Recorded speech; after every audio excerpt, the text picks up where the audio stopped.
La historia de los aztecas comienza con el mito de Aztlán, una tierra ancestral ubicada al norte del Valle de México. En la mitología azteca, Aztlán es descrita como una región paradisiaca, rica en recursos naturales y situada en un lugar remoto y desconocido. Este origen mítico se convierte en el centro de la identidad de los mexicas, nombre original de los aztecas, quienes se ven a sí mismos como un pueblo elegido por sus dioses para establecer un gran imperio. En particular, Huitzilopochtli, el dios de la guerra y el sol, es el dios protector de los mexicas, y quien se dice que guía sus pasos desde Aztlán hasta el lugar donde finalmente establecerán Tenochtitlán. El mito de Aztlán tiene una profunda importancia cultural para los mexicas. En él se representan temas de sacrificio, destino y obediencia divina, valores fundamentales en la cosmovisión azteca. Aztlán simboliza el lugar de origen sagrado y la prueba inicial que deben superar como pueblo. Este viaje épico que emprenden desde su tierra natal se convierte en una historia de migración, no solo en el sentido físico, sino también espiritual.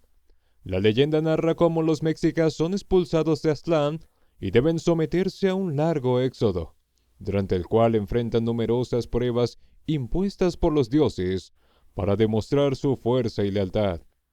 En las fuentes históricas como los códices, Aztlán es frecuentemente representado como una isla en un lago, lo que le confiere una imagen de aislamiento y pureza, manteniéndose como un recuerdo idealizado en la memoria colectiva de los mexicas. Aunque su ubicación exacta nunca ha sido confirmada, su papel simbólico es central para entender cómo los mexicas justificaron su autoridad y derecho a conquistar otros pueblos, considerándose a sí mismos como el pueblo elegido, que siguió la voluntad de sus dioses. Según la leyenda, la migración de los mexicas desde Aztlán hacia el Valle de México fue guiada por Huitzilopochtli, quien los instruyó a través de visiones y señales divinas.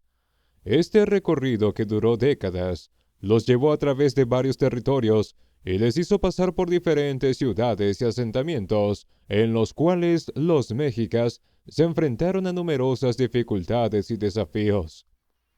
En el camino, los mexicas se enfrentaron a numerosas dificultades y desafíos. En el camino, Huitzilopochtli les indicó que al llegar a su destino final, encontrarían una señal clara: un águila posada sobre un nopal devorando una serpiente, imagen que se convirtió en un símbolo central de la identidad mexica y más tarde de la historia de México. Durante el trayecto, los mexicas fueron sometidos por otros pueblos más poderosos y establecidos en el valle, como los tepanecas, quienes los consideraban una tribu bárbara e inferior. Fueron frecuentemente obligados a desempeñar labores serviles y a vivir en tierras desfavorables. Este proceso de sumisión y superación moldeó el carácter guerrero y disciplinado de los mexicas, quienes aprendieron a sobrevivir en condiciones extremas y a desarrollar un sentido de unidad y lealtad hacia su dios Huitzilopochtli. Finalmente, en el año 1325, los mexicas avistaron la señal prometida en una pequeña isla del lago de Texcoco, en el corazón del Valle de México. Allí decidieron fundar la ciudad de Tenochtitlán. En un inicio, el lugar era inhóspito y pantanoso, lo que representó un desafío considerable para los mexicas. Sin embargo, como ingenio y trabajo colectivo, comenzaron a transformar el entorno natural, construyendo un sistema de chinampas, islas artificiales para el cultivo, y desarrollando técnicas de ingeniería hidráulica que les permitieron drenar el agua y construir una ciudad capaz de sostener a una población en crecimiento. La fundación de Tenochtitlán se convirtió en el símbolo del cumplimiento del destino mexica y en una prueba de la elección divina que recaía sobre ellos. A partir de ese momento, la ciudad comenzó a desarrollarse rápidamente y los mexicas se consolidaron como una potencia en la región. La historia de la migración desde Aztlán y la fundación de Tenochtitlán no solo define la identidad y destino de los mexicas, sino que también sirve como una narración épica que legitima su dominio sobre otros pueblos. La sociedad azteca estaba organizada de manera estrictamente jerárquica, estructurada en una serie de clases y estamentos que definían el rol y los privilegios de cada individuo dentro del imperio.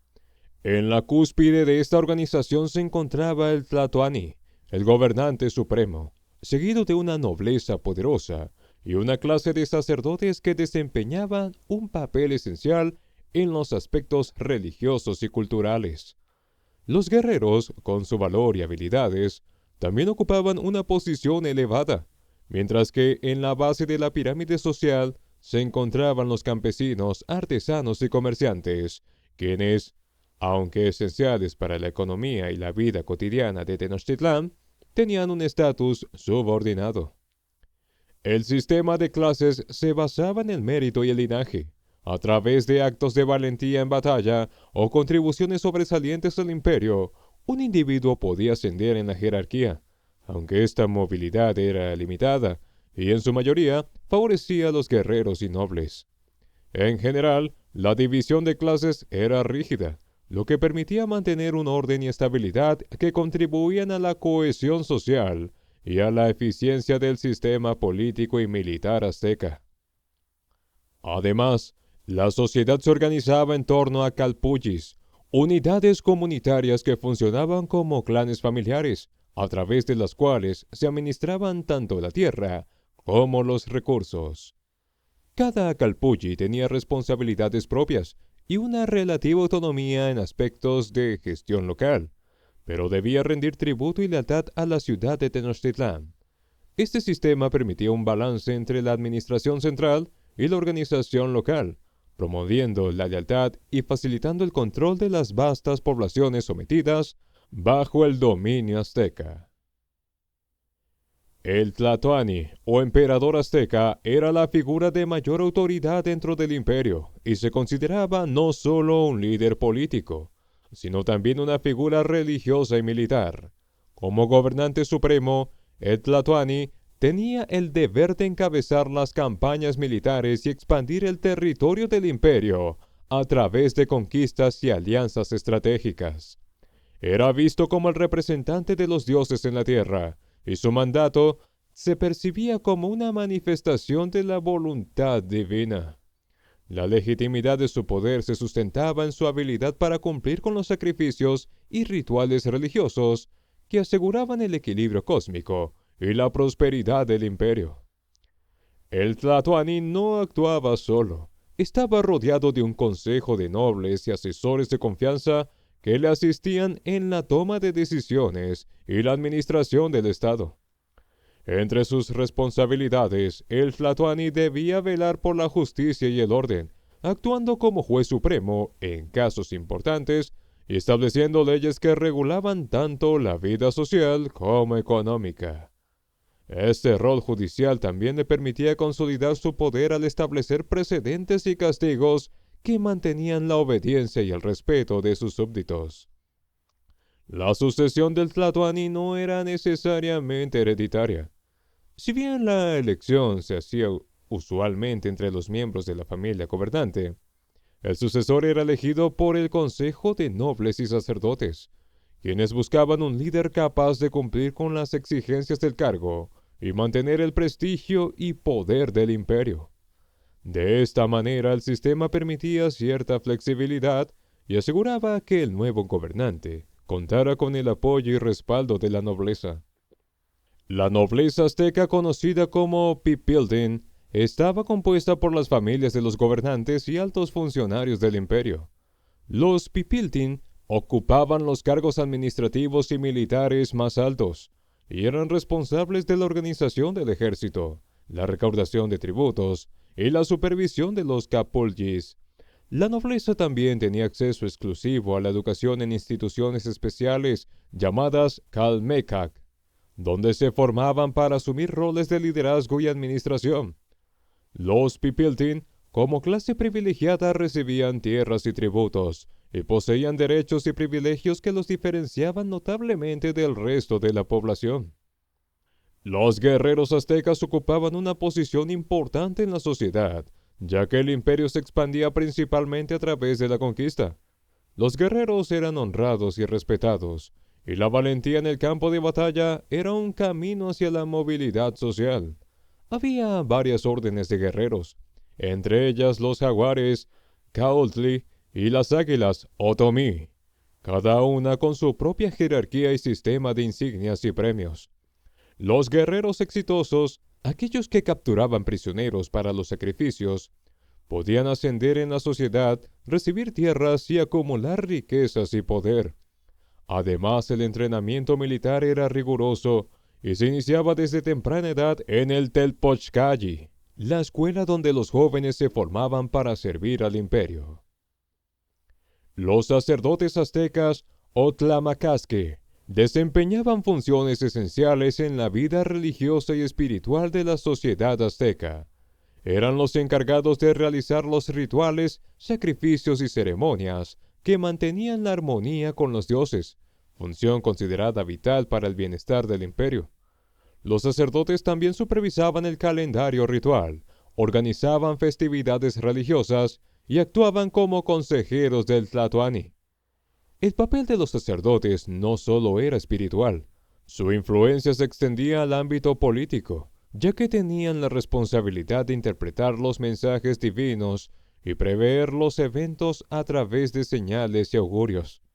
De hecho, algunos sacerdotes de alto rango tenían un papel destacado en el consejo que asesoraba al Tlatoani, lo que les otorgaba una influencia significativa en las decisiones del Estado. En la base de la estructura social se encontraban los macehuales, el grueso de la población. Los macehuales eran los campesinos, artesanos, pescadores y comerciantes que sostenían la economía del imperio con su trabajo y producción.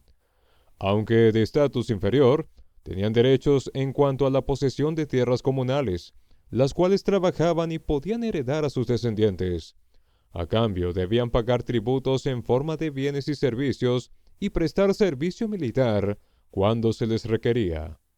Los macehuales no solo contribuían con su trabajo a la agricultura y la producción de alimentos, sino que también participaban en la construcción de obras públicas como templos y acueductos, que eran esenciales para el desarrollo de Tenochtitlán.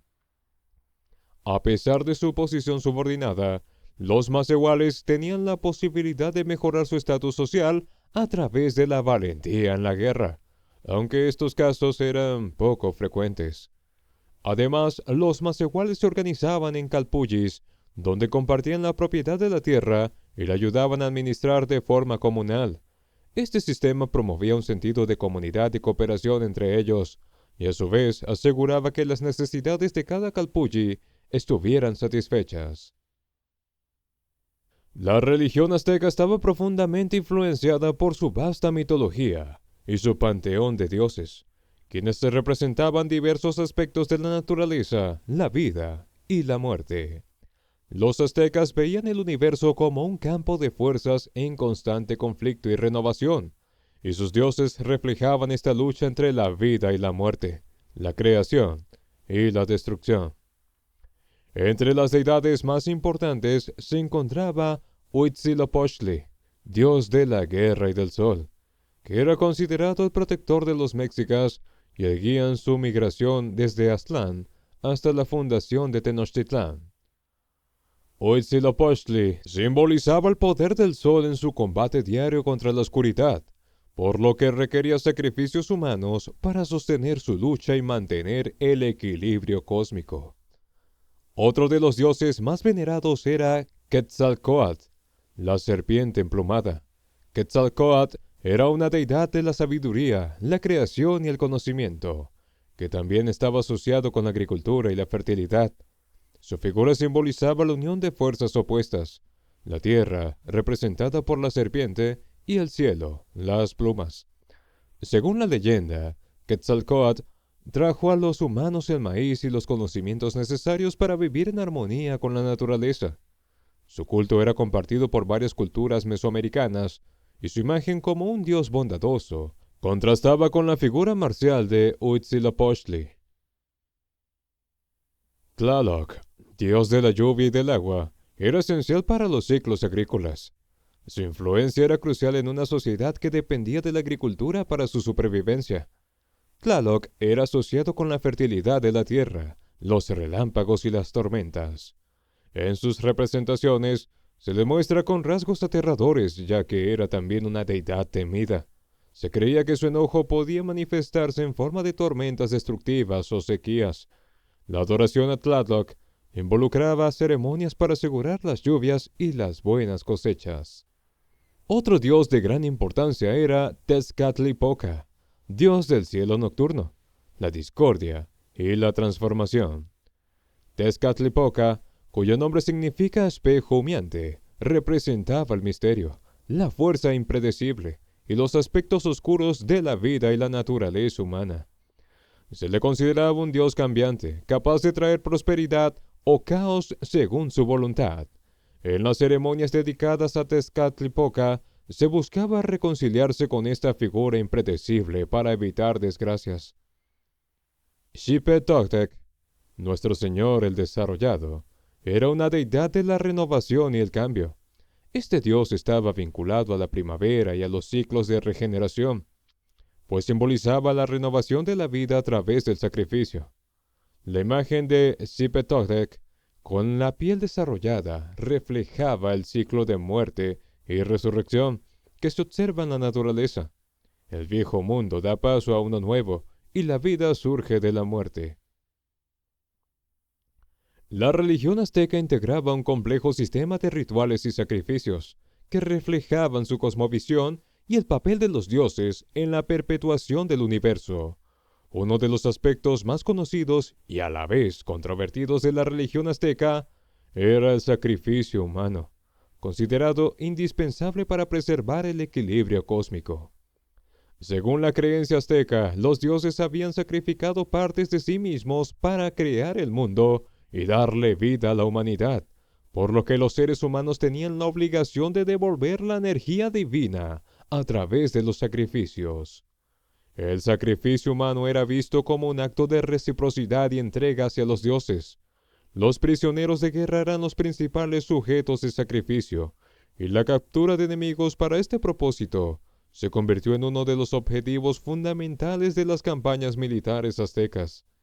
Los guerreros capturados se consideraban un tributo vivo a los dioses, en especial a Huitzilopochtli, el dios del sol, quien según la creencia requería de la fuerza vital de los sacrificios para continuar su lucha diaria contra la oscuridad. Durante las ceremonias, los sacrificios se llevaban a cabo en lo alto de templos, como el Templo Mayor de Tenochtitlán, donde los sacerdotes extraían el corazón del prisionero y lo ofrecían a la deidad correspondiente. El sacrificio de sangre se consideraba la esencia de la vida y era la máxima ofrenda que los humanos podían hacer a sus dioses. En algunas ceremonias específicas, se realizaban sacrificios con ciertos rituales adicionales, como el desollamiento de las víctimas en honor a Xipe-Totec, lo cual simbolizaba el renacimiento y el crecimiento de los cultivos. Además de los sacrificios humanos, también existían ofrendas de alimentos, objetos sagrados y pequeños sacrificios de animales. En cada ceremonia los sacrificios se acompañaban de rituales con música, danza y oraciones, en los que participaba la comunidad, expresando así su devoción y reverencia por el poder de los dioses.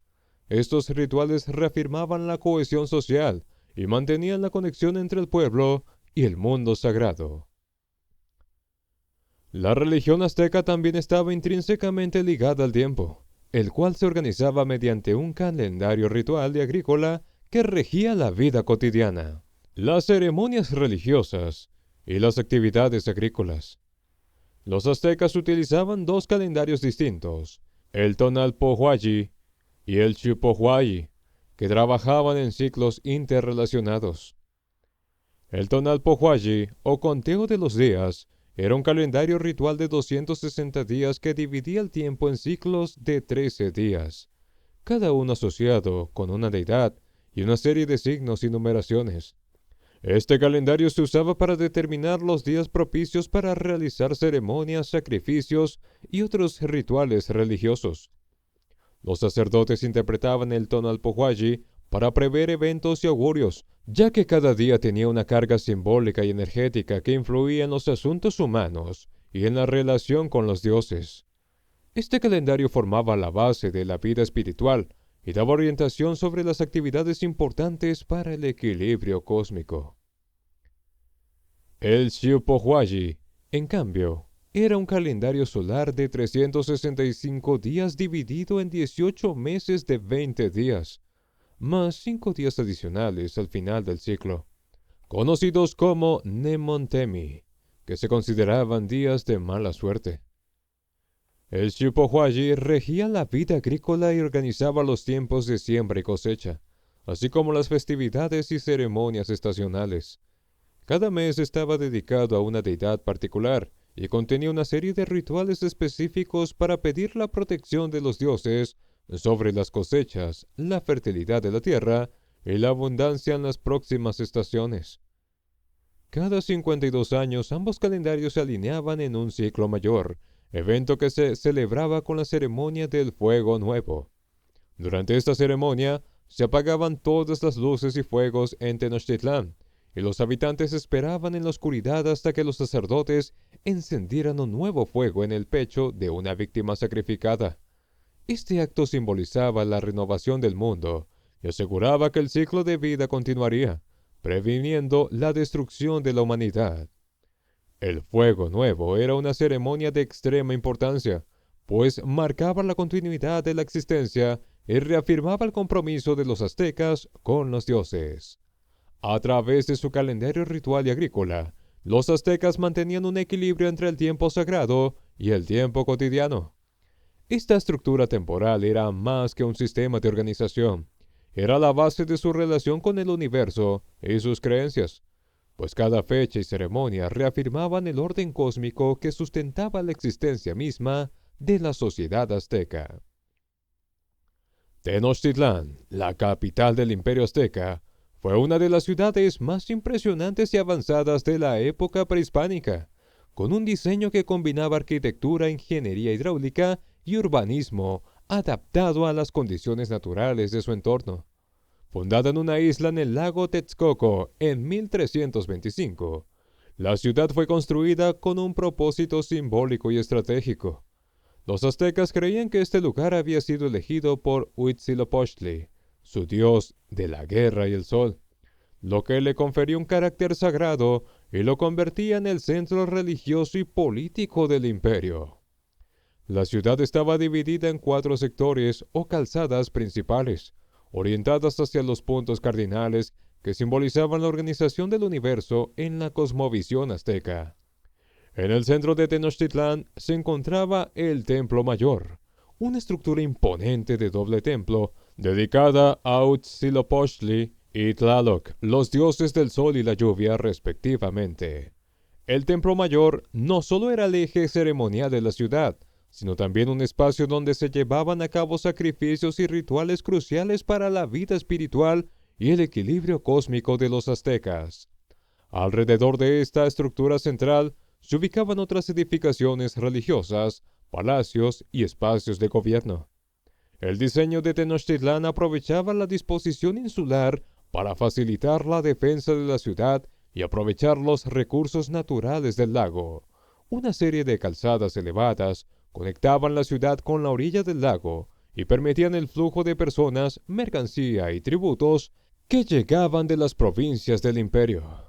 Las calzadas también estaban equipadas con puentes móviles que podían retirarse en caso de ataques, haciendo de Tenochtitlán una fortaleza natural en medio del agua.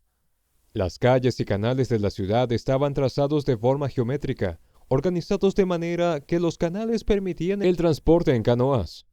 Este sistema de canales no solo facilitaba la movilidad, sino que también era un elemento crucial para la economía y la distribución de bienes en la ciudad, ya que permitía transportar alimentos y productos desde las chinampas hasta los mercados y barrios. Las viviendas, especialmente las de las calles altas, se construían en torno a patios y jardines, y estaban elaboradas con adobe y piedra, mientras que los barrios residenciales se encontraban distribuidos en torno a los templos y palacios. La vida cotidiana en Tenochtitlán giraba en torno a los mercados, templos y plazas que animaban la actividad social, económica y religiosa de sus habitantes. Uno de los lugares más vibrantes de la ciudad era el gran mercado de Tlatelolco, ubicado en la ciudad gemela de Tenochtitlán. Este mercado era el centro comercial más importante del imperio, donde se reunían comerciantes de todas las regiones para intercambiar productos como alimentos, textiles, joyas, armas y esclavos. La diversidad de bienes en Tlatelolco reflejaba la amplitud del imperio azteca, que incluía tributos de distintos pueblos conquistados. Aquí se podían encontrar productos como cacao, maíz, frijoles, pescados, cerámica, plumas de quetzal y jade, entre otros. En los mercados los productos se organizaban por secciones, y el comercio se realizaba mediante el trueque o el uso de granos de cacao como una forma de moneda.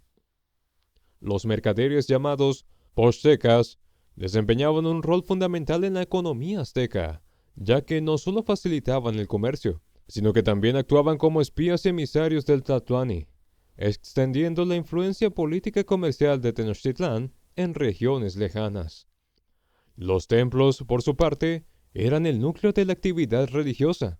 En el templo mayor se realizaban los rituales más importantes y las ceremonias dedicadas a los dioses protectores del imperio. Los sacerdotes, quienes tenían un estatus privilegiado en la sociedad, llevaban a cabo sacrificios y ofrendas para asegurar la continuidad del orden cósmico y la fertilidad de las tierras. La plaza que rodeaba el templo mayor era un espacio de encuentro donde se congregaba la población para presenciar ceremonias y celebraciones. Los festivales religiosos, que tenían lugar varias veces al año, incluían danzas, música y procesiones, y fortalecían la identidad y cohesión social de los aztecas. La plaza también albergaba edificios gubernamentales y administrativos, como el Palacio de Moctezuma II, donde el Tlatoani residía y ejercía su autoridad sobre el imperio. Este palacio era un complejo extenso que incluía jardines, estanques y un zoológico, reflejando el poder y la riqueza del Tlatoani. Además, las plazas y edificios públicos eran espacios donde se llevaban a cabo juicios y otras decisiones administrativas, haciendo de Tenochtitlán un centro tanto político como religioso. La ingeniería hidráulica fue uno de los logros más notables de los aztecas, quienes desarrollaron sistemas complejos para abastecer de agua potable a la población de Tenochtitlán y aprovechar las aguas del lago para la agricultura. Los aztecas construyeron un sistema de acueductos que traía agua desde los manantiales de Chapultepec hasta la ciudad, garantizando un suministro constante y limpio para el consumo humano. Estos acueductos estaban formados por dos canales paralelos, lo que permitía mantener el flujo incluso durante las reparaciones y el mantenimiento. La sofisticación de este sistema evidenciaba el conocimiento de los aztecas en hidráulica y su habilidad para integrar infraestructuras complejas en un entorno lacustre. Además, para regular el nivel del agua y proteger la ciudad de inundaciones, construyeron una gran dique, o albarrada entre 1449 y 1453, diseñado por el ingeniero Netzahualcóyotl, gobernante de Texcoco y aliado de los aztecas. Este dique separaba las aguas salinas del lago de las aguas dulces, controlando el flujo y protegiendo las tierras de cultivo de la salinidad, lo cual permitía una producción agrícola más efectiva. Uno de los elementos agrícolas más distintivos de Tenochtitlán eran las chinampas o jardines flotantes, una innovación agrícola que permitía a los aztecas aprovechar al máximo el terreno disponible en el lago. Las chinampas eran islas artificiales construidas mediante la acumulación de lodo, vegetación y ramas en áreas delimitadas con estacas. Esta técnica permitía cultivar en el agua, con canales entre las chinampas que facilitaban el acceso en canoas. Las chinampas eran extremadamente productivas, ya que el lodo del lago era rico en nutrientes y la proximidad del agua mantenía el suelo húmedo, lo que permitía varias cosechas al año. Este sistema agrícola no solo abastecía de alimentos a la población de Tenochtitlán, sino que también era un medio de autosuficiencia que fortalecía la economía y el control de recursos. Las chinampas producían alimentos básicos como maíz, frijoles, calabazas y chiles, así como una variedad de frutas y flores. Además, las chinampas tenían un valor simbólico, ya que representaban la habilidad de los aztecas para adaptarse y prosperar en un entorno desafiante. La agricultura en Chinampas, junto con el sistema de acueductos y diques, hacía de Tenochtitlán una ciudad con recursos sostenibles y una economía agrícola fuerte, capaz de sostener a una población grande y de responder a las necesidades del imperio. La expansión de los aztecas en el Valle de México y más allá fue posible gracias a una combinación de estrategias militares y alianzas políticas que permitieron consolidar un vasto y complejo imperio. La fundación de la Triple Alianza en 1428 marcó un momento decisivo en el ascenso al poder de los aztecas, quienes unieron a las ciudades de Texcoco y Tlacopan para crear una coalición militar y política. Esta alianza se formó tras una guerra contra los tapanecas de Azcapotzalco, que habían dominado la región y mantenido a los mexicas en una posición subordinada. La victoria de la Triple Alianza sobre Azcapotzalco significó la independencia de Tenochtitlán y estableció un nuevo orden de poder en el Valle de México, con los mexicas emergiendo como líderes de esta confederación. La Triple Alianza funcionaba como una estructura compartida de poder en la cual cada ciudad aliada tenía derecho a una parte del botín y de los tributos de los pueblos conquistados. Sin embargo, a lo largo del tiempo, Tenochtitlán asumió el rol dominante, imponiendo su autoridad sobre Texcoco y Tlacopan, aunque formalmente cada ciudad mantenía cierto grado de autonomía. La alianza permitió que los aztecas expandieran su influencia sin enfrentar la resistencia de sus aliados cercanos, quienes también se beneficiaban de las conquistas y el sistema de tributos. Al mismo tiempo, la existencia de esta alianza reforzaba la estabilidad interna del imperio, ya que las tres ciudades compartían los beneficios de la expansión y actuaban conjuntamente para mantener el control sobre los territorios conquistados. La estructura militar de los aztecas estaba orientada hacia la conquista y la expansión territorial. Los mexicas desarrollaron una cultura guerrera que exaltaba la valentía y la disciplina en el combate. Desde jóvenes, los hombres eran educados en el Telposcalli, la escuela de formación militar, donde aprendían tácticas de combate y desarrollaban las habilidades necesarias para servir al imperio.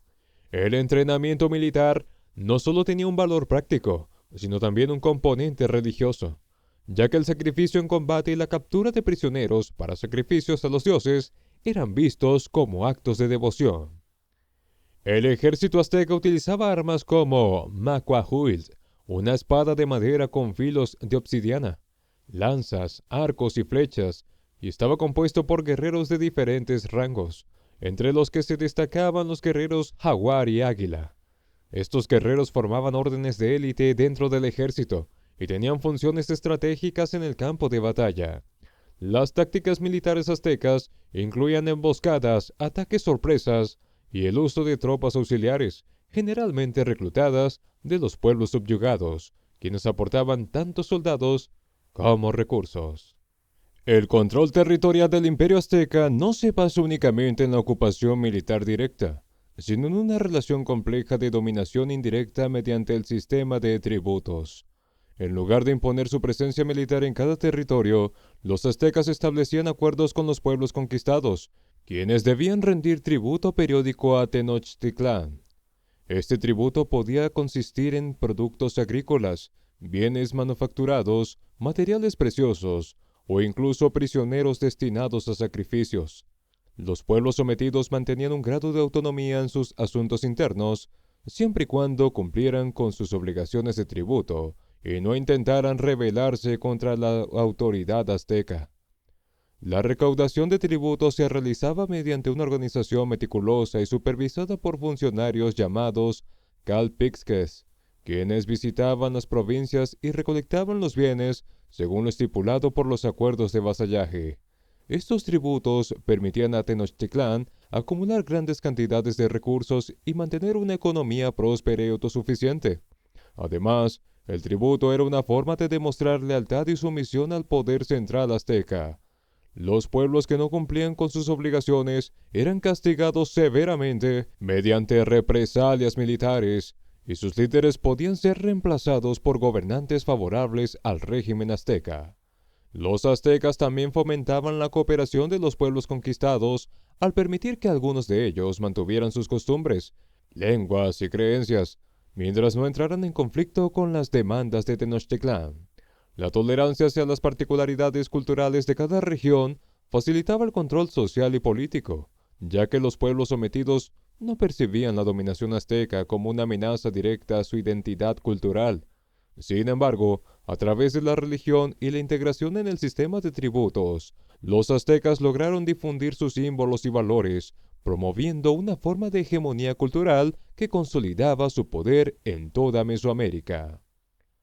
La red de tributos también promovía un comercio próspero y ayudaba a crear una economía interregional, en la cual los productos de diferentes áreas llegaban a los mercados de Tenochtitlán y otras ciudades importantes del imperio.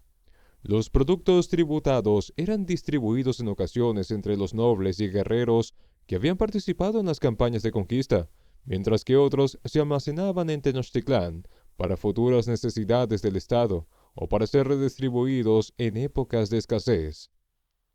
La expansión territorial de los aztecas se caracterizó por una serie de conflictos constantes que permitieron al imperio extender sus fronteras a través de Mesoamérica. Tras la consolidación de la Triple Alianza, los aztecas iniciaron campañas militares para someter a los pueblos vecinos del Valle de México, asegurando su control sobre una región estratégica. Con el tiempo, esta expansión se extendió hasta regiones más distantes como la cuenca de Puebla-Tlaxcala, las tierras del Golfo y algunas partes del actual estado de Oaxaca.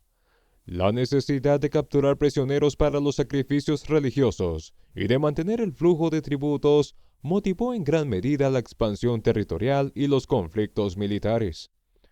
Uno de los principales conflictos que marcaron el periodo de expansión azteca fue la prolongada rivalidad con Tlaxcala, un pequeño estado situado al este del Valle de México.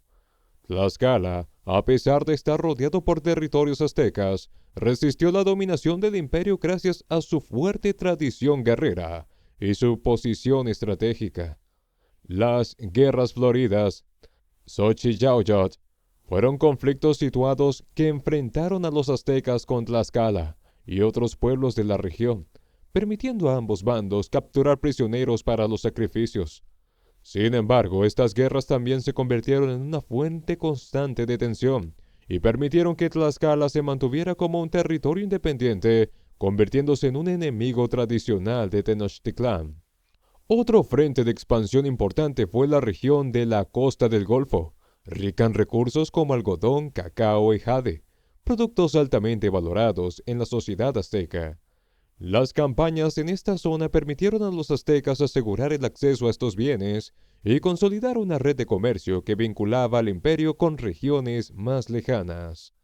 La expansión hacia la costa también implicó el sometimiento de poblaciones que proporcionaban productos exóticos y bienes de lujo para la nobleza y los mercados de Tenochtitlán. La expansión militar también llevó a los aztecas a enfrentar a los pueblos mixtecos y zapotecos en el sur, especialmente en la región montañosa de Oaxaca. Aunque estos pueblos tenían sistemas políticos bien organizados y una larga tradición cultural, las fuerzas aztecas lograron someter varias de sus ciudades y los incorporaron en su red de tributos. La conquista de estos territorios permitió a los aztecas obtener productos de lujo como plumas de aves exóticas y artículos de orfebrería, que reforzaban el prestigio de la élite mexica. La expansión no solo servía para acumular riquezas, sino que también era una herramienta de legitimación del poder del Tlatoani. Cada conquista exitosa fortalecía la autoridad del gobernante y lo confería prestigio tanto en el ámbito militar como en el religioso, ya que los territorios conquistados aportaban prisioneros para los sacrificios y recursos para las ceremonias en honor a los dioses. Además, la expansión territorial consolidaba el poder sobre las rutas comerciales y permitía a Tenochtitlán influir en el flujo de bienes y recursos a lo largo de Mesoamérica. El resultado de estos conflictos y conquistas fue la formación de un imperio vasto y diversificado, que abarcaba una amplia variedad de climas, lenguas y culturas. La habilidad de los aztecas para gestionar su dominio mediante una combinación de fuerza militar, acuerdos políticos y sistemas de tributos permitió que Tenochtitlán se convirtiera en el centro de un sistema imperial altamente estructurado, que conectaba a los pueblos mesoamericanos bajo una autoridad centralizada y unificada en torno a la figura del Tlautani y los dioses mexicas. La economía azteca estaba profundamente interconectada y sostenida por una red extensa de rutas comerciales que permitía el flujo constante de bienes y recursos a lo largo del imperio y más allá de sus fronteras. Estas rutas vinculaban a Tenochtitlán con regiones tan distantes como las tierras del Golfo, Oaxaca y la cuenca de Puebla-Tlaxcala, integrando diversas zonas geológicas y producciones especializadas. El comercio no solo abastecía la capital y las ciudades cercanas de productos básicos, sino que también traía bienes de lujos y recursos exóticos que consolidaban el prestigio y la riqueza de la nobleza azteca. El intercambio de bienes era gestionado y realizado principalmente por los pochtecas, una clase de comerciantes especializados que no solo actuaban como mercaderes, sino también como diplomáticos y espías para el imperio. Los pochtecas emprendían largas expediciones, a menudo peligrosas, para traer a Tenochtitlán productos valiosos de diferentes regiones. Gracias a ellos, el imperio podía acceder a productos de lujo como jade, plumas de quetzal, oro, cacao, conchas marinas y otros materiales que no se encontraban en el Valle de México. Los pochecas disfrutaban de una posición privilegiada en la sociedad, ya que su labor era fundamental para la economía y la expansión del imperio, y contaban con el respaldo del Tlatoani para llevar a cabo sus misiones. Además, las rutas comerciales terrestres y fluviales facilitaban el intercambio en los grandes mercados, como el de Tlatelolco, el cual se consideraba el centro de distribución más importante del imperio. En estos mercados se realizaban intercambios de bienes locales y regionales, desde alimentos y textiles hasta productos más específicos como la obsidiana y el algodón. Cada región aportaba sus recursos característicos. El altiplano central era una zona agrícola importante para el cultivo del maíz y frijoles. Las tierras bajas de las costas del Golfo suministraban cacao, algodón y sal, mientras que las áreas montañosas proporcionaban piedras preciosas y minerales. Este sistema de comercio fue esencial para el control y la cohesión del imperio, ya que las redes comerciales ayudaban a unificar cultural y económicamente a las diferentes provincias bajo el dominio azteca. Los tributos recolectados de los pueblos sometidos también se integraban en este flujo comercial, y a través de los mercados se distribuían los recursos que mantenían a Tenochtitlán abastecida y próspera. En la economía azteca, el cacao jugaba un papel fundamental como moneda de cambio y medio de valor. Aunque el trueque era una práctica común, sobre todo en los intercambios de menor escala, el cacao se utilizaba ampliamente como una forma de moneda, especialmente en transacciones que involucraban productos de mayor valor. Cada semilla de cacao tenía un valor específico y reconocible, y su utilidad como moneda derivaba de su durabilidad, transportabilidad y el hecho de que el cacao era un producto preciado, especialmente por su uso en la preparación de bebidas.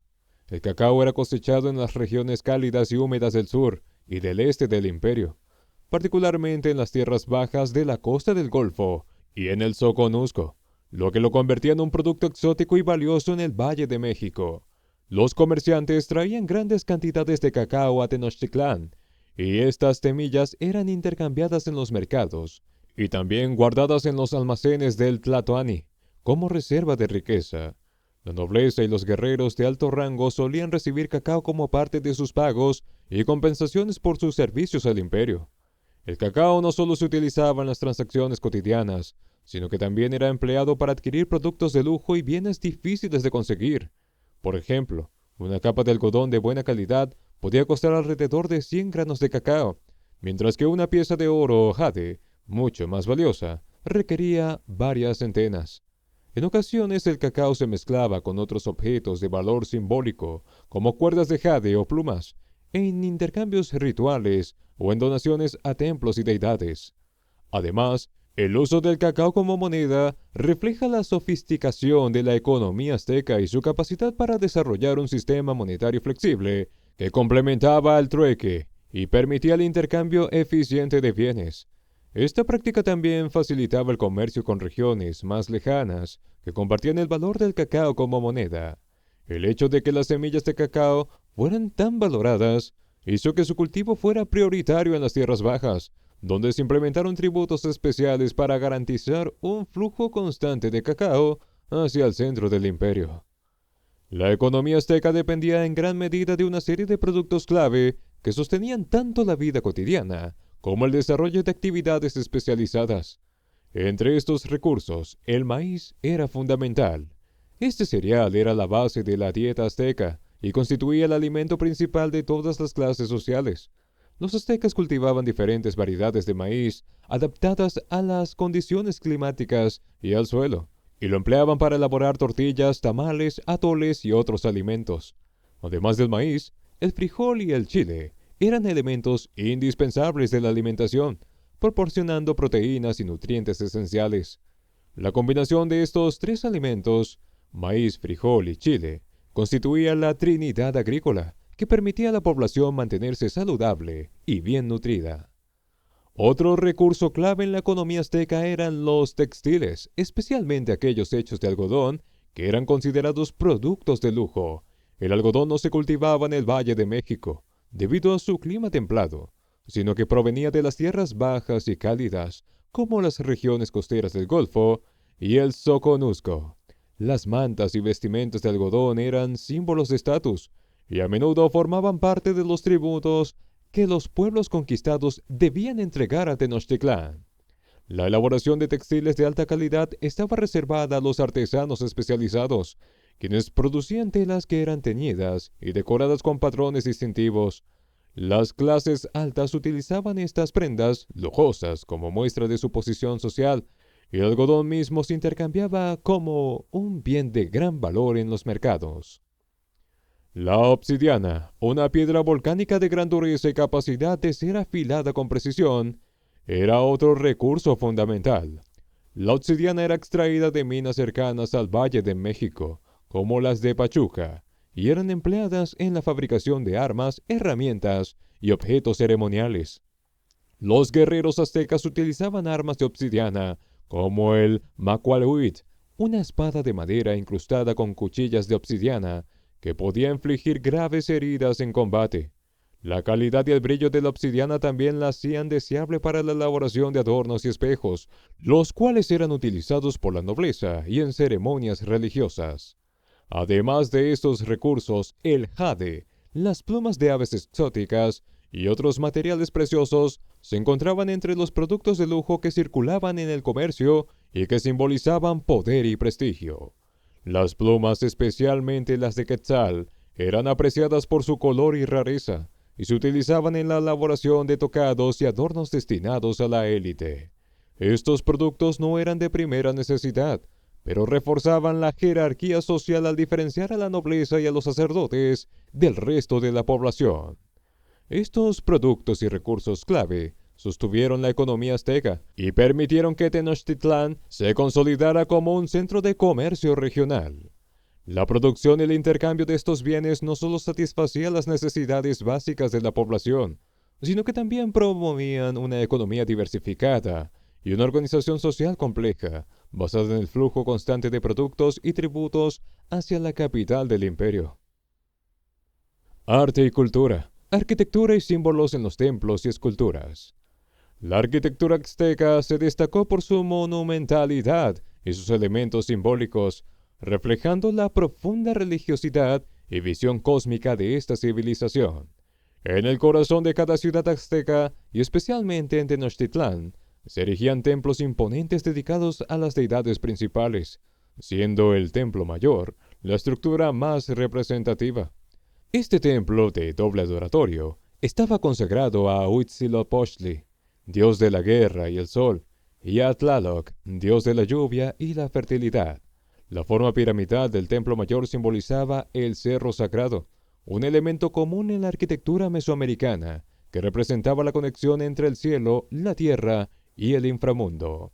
Cada nivel de la estructura piramidal tenía un significado, vinculado a la jerarquía del cosmos y a la ascensión espiritual.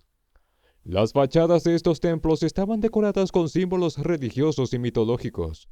Los aztecas utilizaban piedra y estuco para modelar imágenes de serpientes emplumadas, soles y otros elementos que representaban tanto la fuerza de los dioses como la conexión de los seres humanos con las fuerzas naturales. Los altares y plataformas de sacrificio en estos templos tenían decoraciones que aludían a la fertilidad, la guerra y la regeneración, temas centrales en la religión azteca.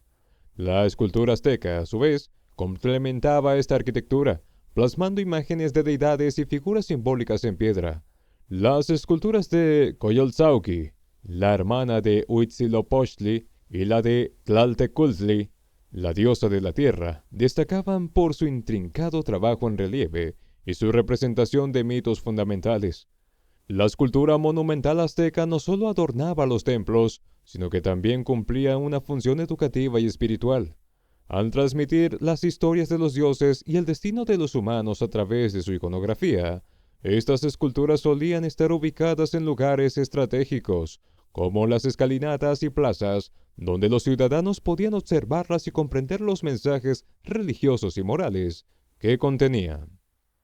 Los aztecas utilizaban estos monumentos para recordar la creación del mundo, la importancia de los sacrificios y el rol de los mexicas como pueblo elegido por los dioses.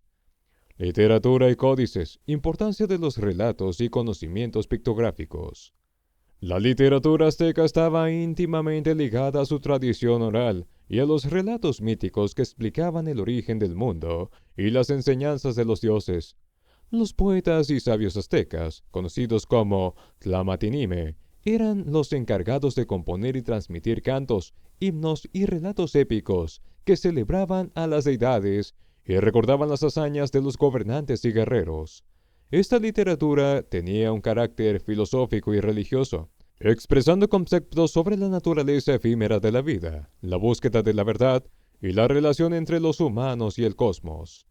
Una parte fundamental del registro cultural y literario azteca se conserva en los códices pictográficos, documentos elaborados en piel de venado, papel amate o tela de algodón, que contienen información sobre la historia, mitología, rituales y vida cotidiana de los mexicas. Estos códices eran realizados por los tlacuilos o escribas pintores, quienes utilizaban símbolos pictográficos y colores vibrantes para narrar eventos y registrar conocimientos.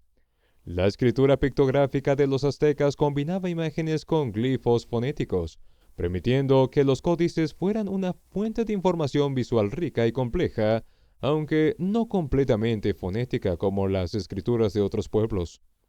Entre los códices más conocidos están el Códice Borbónico, que muestra los calendarios rituales y agrícolas de los aztecas, y el Códice Mendoza, que narra la historia de las conquistas de Tenochtitlán y detalla el sistema de tributos. Estos códices eran documentos de gran valor, y su producción y conservación están bajo el cuidado de los sacerdotes y nobles, quienes los consultaban como guías para la vida religiosa, social y administrativa del imperio. Además, los códices tenían una función ceremonial y educativa, pues a través de ellos se enseñaba a las nuevas generaciones sobre los valores y la historia de su pueblo. La literatura azteca también abarcaba temas poéticos que se expresaban a través de la flor y el canto, in Xochitl in Cuicalt, una tradición que incluía cantos dedicados a la naturaleza, el amor, la guerra y la transitoriedad de la vida. Estos poemas eran recitados o cantados durante festividades y reflejaban una visión melancólica y profunda sobre la existencia. Algunos de estos textos fueron transcritos por cronistas españoles después de la conquista, lo que permitió que una parte de la literatura azteca sobreviviera hasta nuestros días. Juegos de pelota y celebraciones culturales. El juego de pelota, conocido en náhuatl como tlachtli, era una actividad de gran importancia cultural y simbólica en la sociedad azteca. Este juego no solo era un deporte, sino también un ritual en el cual se recreaba la lucha entre la luz y la oscuridad, simbolizando el conflicto cósmico entre las fuerzas opuestas que mantenían el equilibrio del universo. Los jugadores golpeaban una pelota de caucho sólida, usando principalmente las caderas, los codos y las rodillas, para intentar pasarla por un aro de piedra colocado en una pared lateral. Este deporte era físicamente exigente y requería habilidad y precisión, ya que el contacto directo con la pelota era doloroso y arriesgado. Las canchas de juego de pelota, o tlachtlis, solían estar ubicadas cerca de los templos y en las plazas ceremoniales, lo que reforzaba el vínculo entre el deporte y la religión. Las partidas de tlachtli se llevaban a cabo en ocasiones especiales, y su resultado podría ser interpretado como un augurio. Además, en algunos casos, los juegos se vinculaban con rituales de sacrificio, ya que los perdedores o en algunos relatos los ganadores podían ser sacrificados como ofrendas a los dioses, un destino que resaltaba el carácter sagrado de la actividad. Las celebraciones culturales en el mundo azteca también incluían numerosos festivales religiosos, que se celebraban a lo largo del año y estaban asociados con el ciclo agrícola y el calendario ritual. Estas festividades eran dedicadas a diferentes deidades, y en cada uno se realizaban ceremonias, ofrendas y sacrificios específicos. Uno de los festivales más importantes era el dedicado a Huitzilopochtli, en el mes de Panquetzalitzli, cuando los aztecas realizaban danzas, cantos y sacrificios en honor al dios de la guerra y el sol. Durante estos festivales, la comunidad entera participaba en los rituales y procesiones, que fortalecían la cohesión social y permitían que la población renovara sus lazos con las deidades y reafirmara su identidad cultural. Las danzas y la música eran elementos esenciales en estas festividades. Los aztecas contaban con instrumentos musicales como tambores, flautas y caracoles, que se utilizaban para acompañar los cantos y las procesiones. Las danzas ejecutadas por grupos de jóvenes y adultos solían ser coreografiadas y simbolizaban historias de los dioses y eventos míticos. Las ceremonias religiosas también incluían la quema de copal, un incienso aromático, y la elaboración de figuras y símbolos de papel amate, que representaban a las deidades y eran colocados como ofrendas. Estas celebraciones culturales y el juego de pelota reflejaban la profunda espiritualidad de los aztecas y su visión del mundo como un espacio donde lo humano y lo divino se entrelazaban. Las actividades recreativas, los ritos y las festividades cumplían la función de mantener el equilibrio cósmico y recordaban a los aztecas la importancia de vivir en armonía con el orden sagrado establecido por los dioses. Conquista y caída del Imperio Azteca. Llegada de Hernán Cortés y el inicio de la conquista. La llegada de Hernán Cortés al territorio mesoamericano en 1519 marcó el inicio de un proceso de conquista que culminaría con la caída del Imperio Azteca. Cortés, un conquistador español, desembarcó en las costas del actual Veracruz con un pequeño contingente de soldados y armas de fuego, algo desconocido para los pueblos indígenas. Desde su llegada, Cortés mostró una notable habilidad para la diplomacia y la manipulación, buscando aliados entre los enemigos de los aztecas, especialmente los tlaxcaltecas, quienes se habían mantenido en resistencia constante frente al dominio mexica. El avance de Cortés hacia Tenochtitlán fue un proceso calculado, con el apoyo de sus aliados indígenas y la traducción de Malinche, una mujer indígena que se convirtió en su intérprete y consejera. Cortés logró establecer contactos diplomáticos con diversas ciudades y pueblos sometidos por los aztecas. Estos pueblos veían en los españoles una posible fuerza liberadora contra el yugo de Tenochtitlán y se unieron a la expedición proporcionando información, alimentos y guerreros. A medida que avanzaba hacia el centro del imperio, Cortés fue adquiriendo un ejército cada vez mayor, compuesto en su mayoría por guerreros indígenas que estaban deseosos de desafiar el poder azteca. Cortés y sus tropas finalmente llegaron a Tenochtitlán en noviembre de 1519. Moctezuma II, el tlatoani azteca, recibió a Cortés con regalos y muestras de respeto, en parte debido a la creencia de que los españoles podían ser la encarnación de una antigua profecía que anunciaba el regreso de Quetzalcóatl, un dios vinculado a la renovación y al cambio. Esta confusión religiosa y las complejas creencias del pueblo mexica jugaron a favor de los conquistadores, permitiéndoles una entrada relativamente pacífica a la ciudad y la oportunidad de conocer el funcionamiento interno del imperio. El papel de Moctezuma II y los conflictos internos. Moctezuma II desempeñó un papel crucial en el desarrollo de los eventos que llevaron a la caída del imperio. Como Tlatoani, Moctezuma era el máximo líder religioso, militar y político, pero su reacción ante la llegada de los españoles fue en muchos sentidos ambigua y vacilante. Aunque al principio intentó recibir a Cortés con honores y establecer una relación diplomática, Moctezuma se vio atrapado en un dilema. Por un lado, la posibilidad de que Cortés y sus hombres fueran enviados divinos le llevó a evitar un enfrentamiento directo. Por otro lado, la presencia de los españoles y sus demandas crecientes comenzaron a generar inquietud entre los nobles y el pueblo de Tenochtitlán. A medida que Cortés se asentaba en la ciudad, la situación se deterioró.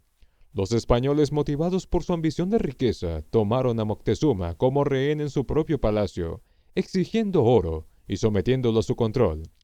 La captura de Moctezuma generó tensiones crecientes entre los mexicas, y su imagen de líder poderoso y protector comenzó a verse debilitada.